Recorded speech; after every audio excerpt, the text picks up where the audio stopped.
السلام علیکم ناظرین، ہوم ٹی وی کے مقبول پروگرام دل کی بات کے ساتھ ہرا شبیر آپ کی خدمت میں حاضر ہے۔ آج ہم آپ کی ملاقات کروائیں گے ایک علمی و ادبی شخصیت سے۔ ہماری مہمان یونیورسٹی آف کراچی سے ڈاکٹریٹ کر چکی ہیں اور آج کل شعبہ اردو میں تدریسی فرائض سر انجام دے رہی ہیں۔ بہت اچھی شاعرہ ہیں۔ اس کے ساتھ ان کے تحقیقی مضامین مختلف علمی و ادبی جریدوں کی زینت بنتے رہتے ہیں۔ آئیے آپ کی ملاقات کرواتے ہیں بہت ہی محترم ڈاکٹر صدف تبسم صاحبہ سے۔ السلام علیکم ڈاکٹر صاحبہ، کیسی ہیں آپ؟ السلام، الحمدللہ بالکل ہوم ٹی وی ٹھیک کے ٹھاک۔ اسٹوڈیو میں آپ کو خوش آمدید کہتے ہیں۔ بہت شکریہ، آپ نے بلایا، بہت اچھا لگا۔ ڈاکٹر صاحبہ، آپ کے طلبہ، آپ کے اساتذہ اور آپ کے دیگر ساتھی آپ کی علمی و ادبی صلاحیتوں سے تو بخوبی واقف ہیں، لیکن خاص طور پر آپ کے طلبہ آپ کی نجی زندگی کے بارے میں بھی کچھ جاننا چاہتے ہیں، تو ہم چاہیں گے آپ ہمارے ناظرین کو بتائیں کہ آپ کب اور کہاں پیدا ہوئیں، کتنے بہن بھائی ہیں؟ میں 1980 میں کراچی میں ہی پیدا ہوئی اور میرے 7 بہن بھائی ہیں، جس میں سے میں سب سے چھوٹی ہوں اور میری 3 بہنیں مجھ سے بڑی ہیں اور 3 بھائی بھی مجھ سے بڑے ہیں، اور یقیناً میں بہت اپنے گھر میں لاڈلی اور چھوٹی بہن ہوں۔ سب بہن بھائیوں کی بہت زیادہ مجھ سے امیدیں وابستہ ہیں اور میں نے کوشش بھی کی ہے کہ ان کی تمام امیدوں پہ پورا اترا جا سکے۔ تو آپ نے بچپن سے یہ سوچ لیا تھا کہ بڑی ہو کے اعلیٰ تعلیم حاصل کرنی ہے، یا تعلیم حاصل کرنے کے ساتھ ساتھ یہ شوق پروان چڑھا؟ بچپن سے ہم یہ تو نہیں سوچتے کہ ہمیں بہت اعلیٰ تعلیم حاصل کرنی ہے، لیکن یہ خیال رہا ہمیشہ کہ میرا شوق تھا کہ میں ڈاکٹر بنوں۔ MBBS کرنے کا شوق تھا، لیکن وہ پورا نہیں ہو سکا، تو PhD ڈاکٹر تو ضرور بن گئی۔ صحیح۔ تو آپ کی اپنی ذاتی خواہش تھی، آپ کے والدین کی اس میں خواہش کا کتنا عمل دخل تھا؟ اس میں میرے بڑے بھائی اور بڑی بہن کی خواہش کا بہت زیادہ عمل دخل رہا، کیونکہ میرے بڑے بھائی چاہتے تھے کہ وہ مجھے ڈاکٹر بنائیں اور میں خود بھی چاہتی تھی کہ ڈاکٹر بن جاؤں۔ MBBS نہ کر سکی تو تب بھی میرے بڑے بھائی نے اس معاملے میں اتنی میری مدد کی اور مجھے اتنا آگے بڑھایا۔ میرے بہن بھائیوں نے اتنا زیادہ حوصلہ دیا کہ میں آج جو کچھ بھی ہوں وہ میرے بھائی کی محنت ہے اور ان کی لگن ہے میرے ساتھ ساتھ، تبھی میں یہ مقام حاصل کر سکی ہوں۔ تو آج تک آپ اپنی زندگی میں سب سے زیادہ کس شخصیت سے متاثر ہوئیں؟ شخصیت سے متاثر ہونا، میں مختلف شخصیات کی مختلف باتوں سے متاثر ہوتی ہوں۔ جیسے مثال کے طور پر میں نے سب سے پہلے اپنے بھائی کی شخصیت سے متاثر ہوئی کہ وہ جس کام کو کرنے کی ٹھان لیتے تھے اسے کر کے چھوڑتے تھے، یعنی کہ ان کے اندر اپنی اتنی مستقل مزاجی تھی کہ جس کام کو کرنے کا سوچ لیتے تھے اسے پورا کر لیتے تھے۔ تو پہلی چیز جو میرے اندر آئی وہ یہ تھی۔ دوسری چیز جو مجھے اپنی والدہ سے بہت انسپریشن رہی کہ میری والدہ نے جس طریقے سے ہم بہن بھائیوں کی تربیت کی، حالانکہ میری والدہ پڑھی لکھی بالکل بھی نہیں تھی، اس کے باوجود انہوں نے تعلیم کے میدان میں ہمیں کبھی یہ محسوس ہی نہیں ہونے دیا کہ انہوں نے یہ تعلیم حاصل نہیں کی۔ تو یعنی گھر کی طرف سے آپ کو مجھے بہت گھر کی سپورٹ طرف حاصل سے بہت ہوئی؟ انسپریشن ہے میرے بہن بھائیوں کی۔ اچھا، میری بہنوں نے گریجویشن کیا، میرے بھائیوں نے گریجویشن کیا اس کے بعد، لیکن میں اپنے گھر میں واحد لڑکی تھی جو جامعہ تک آئی۔ اچھا، تو آپ کیا فرق دیکھتی ہیں جس دور میں آپ نے تعلیم حاصل کی اور آج کل جو دور چل رہا ہے، جس طرح کی تعلیم ہمارے اداروں میں دی جا رہی ہے، آپ کیا فرق دیکھتی ہیں؟ تھوڑا سا فرق یہ دیکھ رہی ہوں کہ ہمارے طلباء بھی اور ہمارے اساتذہ بھی سہل پسند ہوتے جا رہے ہیں، یعنی کہ ان کے ہاں کسی بھی چیز کو بہت آسانی سے حاصل کر لینا جو ہے وہ زیادہ ضروری ہو گیا ہے بنسبت محنت کرنے کے۔ نہ وہ پڑھنے میں محنت کرنا چاہتے ہیں، نہ اساتذہ پڑھانے میں محنت کرنا چاہتے ہیں۔ ہمارے دور میں جو استاد ہوتا تھا وہ لگتا تھا کہ ہاں اس کے پاس علم کا ایک خزانہ ہے، ہمیں لگتا تھا کہ ہم نے اگر 2 گھنٹے بھی اپنے استاد کے ساتھ بیٹھ کر گزارے ہیں تو ہمارے پاس بہت سارا علم جو ہے وہ جمع ہو گیا ہے، ہمیں لگتا تھا ضائع نہیں ہوا ہمارا وہ وقت جو ہم نے کسی بھی استاد کے ساتھ تو یعنی طلبہ بھی اس وقت خود حاصل کرنا چاہتے تھے اور اساتذہ بھی دینا چاہتے تھے۔ اب دونوں طرف سے کچھ کمی آئی ہے۔ اچھا، تو اردو زبان و ادب کے حوالے سے آپ موجودہ دور میں دی جانے والی تعلیم سے کس حد تک مطمئن ہیں؟ میں بہت زیادہ مطمئن تو نہیں ہوں، اپنی سی کوشش، میں بھی بحیثیت ایک استاد یقیناً اپنے فرائض انجام دے رہی ہوں، اور ہو سکتا ہے میں اپنی طرف سے بھی بہت زیادہ مطمئن نہیں ہوں۔ کوشش کی جاتی ہے کہ اپنے طلباء کو مطمئن کیا جا سکے۔ ہمارے دور میں اساتذہ جو ہے وہ کوشش کرتے تھے کہ طلباء کے لیول تک آ جائیں. ہم طلبہ کے ذہنی سطح تک آنے کی کوشش نہیں کرتے، بلکہ یہ چاہتے ہیں کہ طلبہ ایک دم سے، یا اگر وہ جامعہ کا طالب علم ہے تو اس کا جو ہے وہ ذہنی سطح ایک دم بلند ہو جائے، اور اگر وہ اسکول کا طالب علم ہے تو ہم تو ایم اے کر کے آئے ہیں، ہم تو پی ایچ ڈی کر کے آئے ہیں، تو ہمارا. تو آپ کیا سمجھتی ہیں کہ موجودہ دور جو اردو ادب کے حوالے سے کام کر رہا ہے، جو ہمارے تعلیمی اداروں میں تعلیم دی جا رہی ہے، آپ اس سے مطمئن ہیں یا اس میں مزید کچھ امپروومنٹ لانے کی ضرورت ہے؟ جی ہاں، بالکل امپروومنٹ کی ضرورت تو ہمیشہ رہتی ہے، اور آج کے دور میں تو یقیناً مزید بہتری لانے کی ضرورت ہے تعلیمی نظام میں بھی. اور سب سے زیادہ میں کہتی ہوں کہ ہمیں بچوں میں ادب کا شوق پیدا کرنا چاہیے. اردو ادب پڑھانا صرف انہیں ڈگری دلوانے کا ذریعہ نہیں ہونا چاہیے، بلکہ ہمیں ایسے پڑھانا چاہیے کہ جو طالب علم ہے وہ اردو شوق سے پڑھنے لگے، یعنی آپ کے پڑھانے کے بعد بھی وہ کتاب سے جڑ جائے اور وہ مطالعے کی طرف آ جائے. تو اس سلسلے میں ہمیں پرائمری سطح پر کام کرنے کی زیادہ ضرورت ہے بنسبت یونیورسٹی سطح پر آنے تک؟ پرائمری سطح پر تو ہمیں بہت زیادہ ضرورت ہے، کیونکہ ہمارے پاس جو بچہ جامعہ میں آتا ہے وہ یعنی جسے ہم کہتے ہیں خراب ہو کر آتا ہے. خراب ہو کر آنے سے مراد کیا ہے کہ اس کو لکھنا نہیں آتا، اسے پڑھنا نہیں آتا. جب اسے بنیادی ضروریات جو کسی تعلیم کے لیے چاہیے لکھنے اور پڑھنے کی وہ نہیں آتی، تو پھر ہم اسے نظریات اور اس کو جو ادب کی تمام معاملات کو سمجھا تو دیتے ہیں اس کی ذہنی سطح کے مطابق، لیکن اس کا ہمارے پاس رزلٹ نہیں آتا، نتیجہ کچھ نہیں آتا. یعنی نہ وہ کچھ لکھنے کے قابل ہوتا ہے اور نہ کچھ اپنے خیالات کو بیان کرنے کے قابل. تعلیمی اداروں پر سوالیہ نشان نہیں ہے کہ وہ جامعہ تک آ جاتا ہے لیکن اس کو بنیادی چیزیں نہیں آتی؟ بالکل ایک سوالیہ نشان ہے. میں تو اپنے بہت سے طلباء سے یہ کہتی ہوں کہ مجھے ضرورت لگتا ہے کہ میں حروف تہجی سے شروع کیا جائے. یعنی کہ میں جب جامعہ میں آنے والے طالب علم کو سب سے پہلے حروف تہجی، اس کی تعداد اور پھر مصوتے اور مصمتے پڑھاتی ہوں تو بچے اس بات پہ ہنستے ہیں کہ مس آپ تو ہمیں پھر سے نرسری میں لے آئیں. لیکن مجھے یہ بنیادی ضرورت ہی جب ان کی پوری نہیں ہوتی تو مجھے لگتا ہے کہ آگے بڑھنا جو ہے وہ بہت مشکل کام ہے. ایک بچہ اس کا تخیل کا سفر کیسے شروع ہو کہ جب اسے بنیادی اس کی چیزیں پوری نہیں ہوئی ہیں.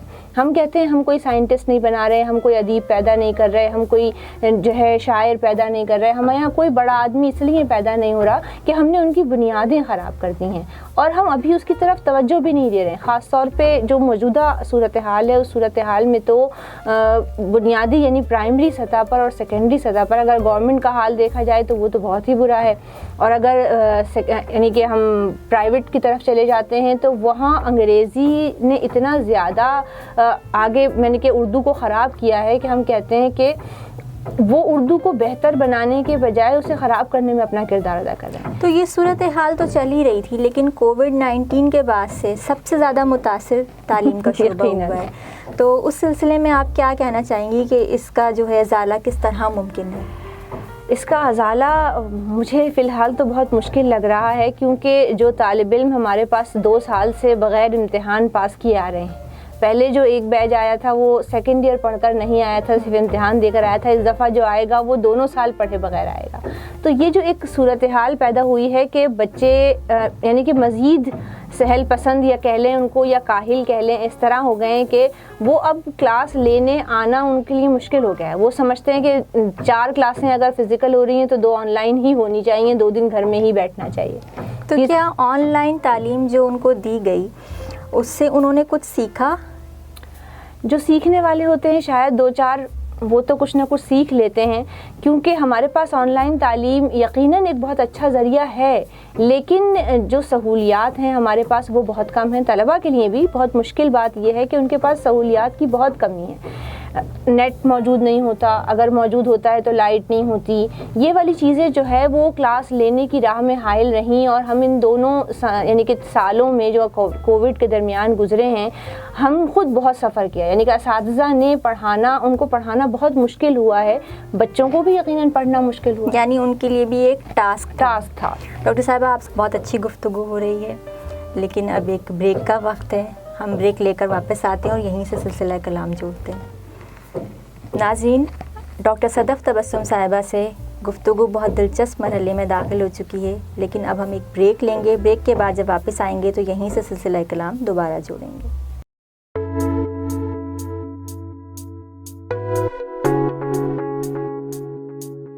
ویلکم بیک ناظرین، بریک کے بعد دوبارہ آپ کی خدمت میں حاضر ہیں۔ ہمارے ساتھ موجود ہیں ڈاکٹر صدف تبسم صاحبہ۔ ڈاکٹر صاحبہ، آپ بتا رہی تھیں کہ کووڈ کے بعد اساتذہ نے بھی بہت سفر کیا ہے، تو آج کل کیا صورتحال ہے؟ اب تو بہت حد تک قابو پا لیا گیا ہے کووڈ پر، بہت سے لوگ ویکسین بھی لگوا چکے ہیں، تو اب اساتذہ اور طلباء کی حاضری کے حوالے سے ہمیں بتائیے۔ جی بالکل، یعنی کہ صورتحال کچھ بہتر تو ہوئی ہے، لیکن تعلیمی صورتحال میں ابھی بہتری آنے میں کچھ وقت لگے گا یقیناً، اور ہمیں مزید محنت کی ضرورت ہے کہ ہم طلباء کو کی حاضری کو یقینی بنائیں۔ ابھی بھی بچوں کے پاس یہ آپشن ہوتا ہے کہ وہ اگر انہیں کووڈ ہو گیا ہے تو وہ نہیں آئیں گے یا چھٹی کریں گے، لیکن یہ ہے کہ جیسے جیسے صورتحال بہتر ہوتی جائے گی، اور جامعہ نے یہ بہت اچھا کیا کہ امتحانات جو ہے وہ آن لائن نہیں لیے۔ اس سے کافی بہتری آئی ہے طلباء میں کہ وہ آن لائن امتحان کی طرف جانے سے جس سہل پسندی کا اور آسانی کا شکار ہو رہے تھے اس سے بچ گئے ہیں، اور ہماری دعا ہے کہ اللہ تعالیٰ جو ہے اس وبا کو ہمارے ملک سے مکمل طور پہ ختم کر دے، تاکہ ہماری صورتحال اور تعلیمی صورتحال خاص طور پہ بہتر ہو سکے۔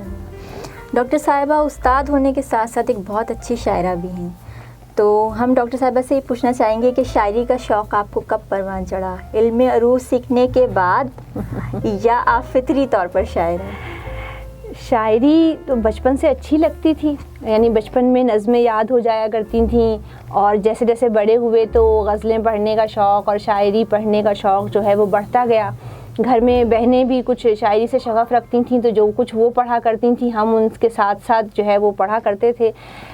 میں نے پہلی نظم 17 سال کی عمر میں انٹر میں لکھی تھی، تو جب تو عروض کیا ہوتے ہیں اور بحر کیا ہوتی ہے اور وزن کیا ہوتا ہے یہ بالکل پتہ نہیں تھا، تو کچھ طرحی مشاعرے جو کالج میں مقابلے ہوا کرتے تھے اس میں حصہ لیا، کچھ غزلیں وغیرہ پڑھیں، لیکن باقاعدہ طور پہ جب یہ پتہ چلا کہ ہم نے ایم اے میں داخلہ لیا تو پتہ چلا کہ عروض بھی کسی چڑیا کا نام ہے، اور وزن کیا ہوتا ہے ہمارے اساتذہ نے ہمیں بتایا کہ ہم جو شاعری کرتے ہیں وہ کچھ نہ کچھ بحر میں ہوتی ہے۔ تو سب سے زیادہ آپ نے کس شعرا کو، کن شعرا کو آپ نے پڑھا ہے؟ پسندیدہ آپ کا شاعر یا شاعرہ کون؟ میں اس دور میں یعنی موجودہ دور میں تو میں نے امجد کو بہت پڑھا ہے، اور مجھے امجد اسلام امجد کی شاعری پسند بھی ہے اور اکثر یاد بھی رہ جاتی ہے۔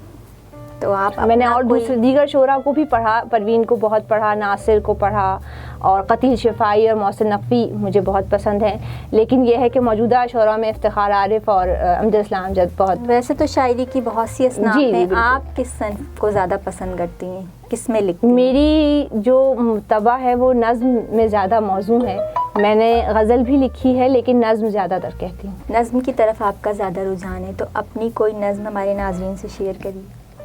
نظم کا عنوان ہے سندرتا۔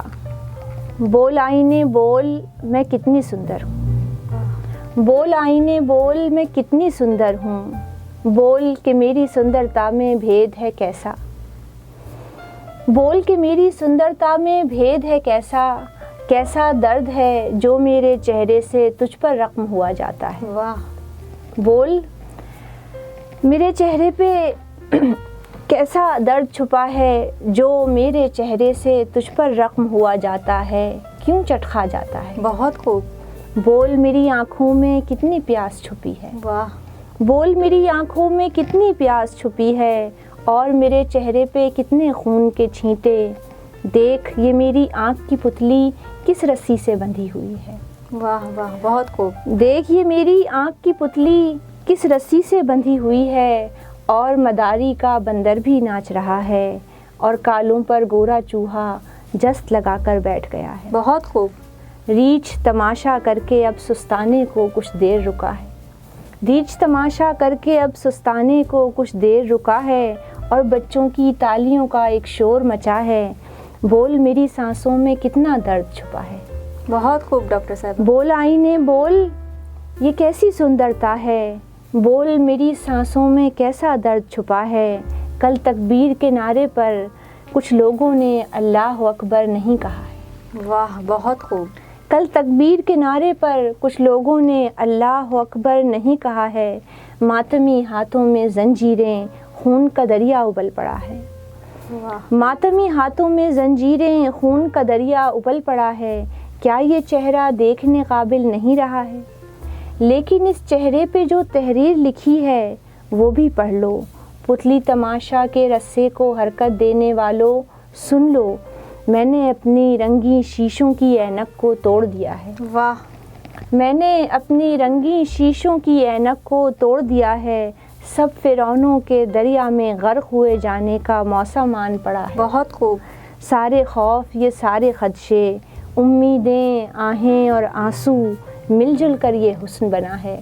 بھید بتا اور جھوٹ نہ بول، بول آئینے بول میں کتنی سندر۔ بہت خوب، بہت خوب ڈاکٹر صاحبہ۔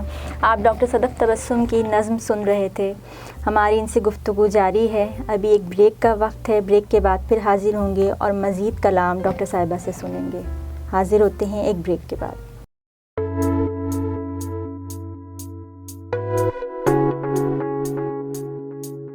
ویلکم بیک ناظرین، ڈاکٹر صدف تبسم صاحبہ ہماری آج کی مہمان، ہم ان سے گفتگو کر رہے ہیں۔ ابھی انہوں نے ہمیں ایک بہت خوبصورت نظم سنائی۔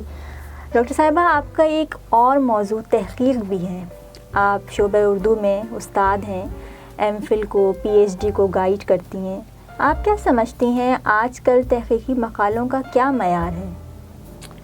کوشش تو کی جا رہی ہے تحقیقی مقالوں کے معیار کو بہتر کرنے کی، اور جو طلباء محنت کرتے ہیں اور محنت سے لکھتے ہیں، یقیناً ان کے تحقیقی مقالوں کا معیار بہتر ہوتا ہے۔ ان میں دو طرفہ چیزیں ہیں، یعنی شاگرد کی محنت بھی ہوتی ہے اور استاد کی محنت بھی ہوتی ہے۔ دو طرفہ محنت کی ضرورت ہوتی ہے کسی بھی تحقیق کو کرنے کے لیے۔ تحقیق یقیناً ایک جسے کہتے ہیں کہ مشکل پسندی کا کام ہے، اور یہ ایک مستقل مزاجی کا کام ہے۔ بہت عجلت میں آپ تحقیق نہیں کر سکتے، اور بہت زیادہ جو لوگ صرف ڈگری کے لیے، آج کل جیسے سندی تحقیق جو ہے وہ بہت زیادہ زور پکڑ گئی ہے، اور ایک وجہ یہ بھی ہوئی ہے کہ کسی کو اپنی ترقی کے لیے یا ان چیزوں کے لیے بھی M Phil P H D کیا جا رہا ہے، تنخواہ میں اضافے یا مراعات میں اضافے کے لیے بھی پی ایچ ڈی کیا جا رہا ہے، تو وہاں جو تحقیق کا اصل مقصد ہے وہ فوت ہو جاتا ہے۔ تحقیق دراصل وقت بھی مانگتی ہے، اور صبر بھی مانگتی ہے، اور محنت بھی مانگتی ہے۔ یہ تینوں کچھ دیر چیزیں قبل آپ ذکر کر رہی تھیں کہ طلباء کے ساتھ ساتھ اساتذہ بھی سہل پسند ہو گئے ہیں، تو آج کل تو سوشل میڈیا کا دور ہے، گوگل کا زمانہ ہے، ہر چیز فنگر ٹپس پر موجود ہے، تو گوگل کے حوالے سے آپ کیا کہنا چاہیں گی؟ اس میں موجود چیزیں کس حد تک مستند ہیں اور قابل اعتبار ہیں؟ دیکھیں، گوگل کے بارے میں تو میں یہ ضرور کہوں گی کہ ہمارے پاس جو نیٹ یا سوشل میڈیا یا جو فیس بک یا جو بھی چیزیں گوگل پہ یا جتنے بھی مواد ہمیں ملتا ہے، اس میں بہت اغلاط ہیں، یعنی کہ اس کو ہم کہیں سے بھی مستند نہیں کہہ سکتے۔ اگر آپ کو استناد چاہیے اور آپ نیٹ سے سہولت لینا چاہتے ہیں اور آسانی چاہتے ہیں، تو کوشش کیجئے کہ کچھ ویب سائٹ ایسی ہیں جس پر کتابیں مہیا ہیں، اصل کتاب تک پہنچیے۔ آپ کے پاس ہاتھ میں جو یہ موبائل ہے، یہ بہت اچھا، جسے میں تو اسے جام جم کہتی ہوں، آج کے دور میں یہ جام جم ہے، آپ جو چیز چاہتے ہیں وہ آپ کے پاس موجود ہوتی ہے، تو اس اپنی آسانی سے بچ کر گوگل پر اس چیز کو سرچ کرنے کے بجائے اس کتاب کو ڈھونڈ لیجئے اور اس اصل کتاب کو پڑھ لیجئے، تاکہ آپ کے پاس صحیح سند ہو۔ گوگل پہ بہت اغلاط ہے، میں بچوں سے ضرور کہوں گی کہ اس سے استفادہ کرتے ہوئے ضرور سوچیں۔ تو یعنی آپ کیا کہیں گی کہ آج کل سوشل میڈیا جو ہے وہ اردو زبان و ادب کے فروغ میں نقصان کا باعث ہے یا کچھ فائدہ مند ہے؟ دیکھیں، فائدہ مند بھی ہے اگر فائدہ اٹھایا جائے، نقصان اس طرح ہے کہ جو غلط چیزیں رائج ہوتی جا رہی ہیں، ایک شاعر کا کلام دوسرے شاعر سے منسوب ہوتا جا رہا ہے، اور پھر وہ عام بھی ہوتا جا رہا ہے، پھر غلط اشعار کا عام ہو جانا، یعنی کہ شعر بے وزن اور کسی بھی شاعر سے منسوب کر دینا، یہ بڑی زیادتی کی بات ہے، خاص طور پر ادب کے لیے۔ اس سلسلے میں بحیثیت ادیب شعراء کو کیا اقدامات اٹھانے چاہیے؟ جیسے بحیثیت ادیب یا بحیثیت استاد، دو طریقوں سے ہمیں یہ ضرور کرنا چاہیے کہ ہم دیکھیں، سوشل میڈیا کو آج کل ہم بالکل نفی نہیں کر سکتے، ہم اسے چھوڑ بھی نہیں سکتے، ہم سب اس کا ایک حصہ ہیں، وقت کی ضرورت ہے، لیکن ہم سب کو ضرورت ہے تصحیح کرنے کی۔ ہم جس فورم پر، جس پیج پر، جس جگہ پر موجود ہیں، ہمیں اپنے طلباء کی، اپنے ساتھ جڑے ہوئے لوگوں کی تصحیح ضرور کرنی چاہیے، اور صحیح سند ضرور فراہم کرنی چاہیے۔ بہت شکریہ، آپ سے گفتگو بہت مفید، بہت اچھی رہی، وقت کی کمی کے باعث، ورنہ یہ ایک ایسا موضوع ہے جس پہ مزید گفتگو کی جا سکتی ہے، اور ہم انشاءاللہ ڈاکٹر صاحبہ کو مزید زحمت بھی دیں گے کہ دوبارہ وہ تشریف لائیں اور ہمارے ساتھ اس موضوع پر گفتگو کریں۔ جاتے جاتے میں پھر ڈاکٹر صاحبہ سے ریکویسٹ کروں گی کہ اپنا کوئی کلام، کوئی نظم یا غزل ہماری سماعتوں کی نظر کریں. ایک نظم ہے چھوٹی سی، نسوانی اقدار. نسوانی اقدار یعنی ہماری خواتین، آج کل یہ نسائیت کا جو موضوع ہے وہ بہت زیادہ زور بھی پکڑ رہا ہے کہ میں اپنی زیست آنکھوں میں پرو کے گھر سے نکلی تھی. واہ. میں اپنی زیست آنکھوں میں پرو کے گھر سے نکلی تھی، مجھے اجداد کی عزت کی شمعیں بھی جلانی تھیں. کیا بات. میں اپنی زیست آنکھوں میں پرو کے گھر سے نکلی تھی، مجھے اجداد کی عزت کی شمعیں بھی جلانی تھیں. سجھایا تھا یہ لوگوں نے، بتایا تھا یہ لوگوں نے، جلانا ہے اگر تم کو تو ایک کمرے میں جا بیٹھو. جلانا ہے اگر تم کو، بڑھانا ہے اگر تم کو تو ایک کمرے میں جا بیٹھو. دریچے کھڑکیاں اپنے جھروکے بند کر ڈالو، دیا جلتا رہے گا. واہ. مگر یہ جانتے ہو تم، کسی جلتے دیے کو ہاتھ میں لے کر ہوا کی تند موجوں سے گزرنا ہی تو اصلی زندگانی ہے. مگر یہ جانتے ہو تم، کسی جلتے دیے کو ہاتھ میں لے کر ہوا کی تند موجوں سے گزرنا ہی تو اصلی زندگانی ہے. جھروکے کھڑکیاں سارے دریچے بند کرنے سے دیا ویسے بھی بجھ جائے گا. کیا بات ہے. اور اس کے ساتھ میں بھی. بہت خوب. بہت اچھا لگا ڈاکٹر صاحبہ آپ سے گفتگو کر کے. آپ کی آمد کا بہت شکریہ. ہوم ٹی وی کی پوری ٹیم کی جانب سے ہم آپ کے بیحد شکر گزار ہیں کہ آپ تشریف لائیں، آپ نے اپنی مصروفیت میں سے ہمارے لیے وقت نکالا. بہت شکریہ. جی تو ناظرین، آج پروگرام دل کی بات میں ہم نے آپ کی ملاقات کروائی ڈاکٹر صدف تبسم صاحبہ سے. ان کے ساتھ ہماری بہت مفید گفتگو رہی.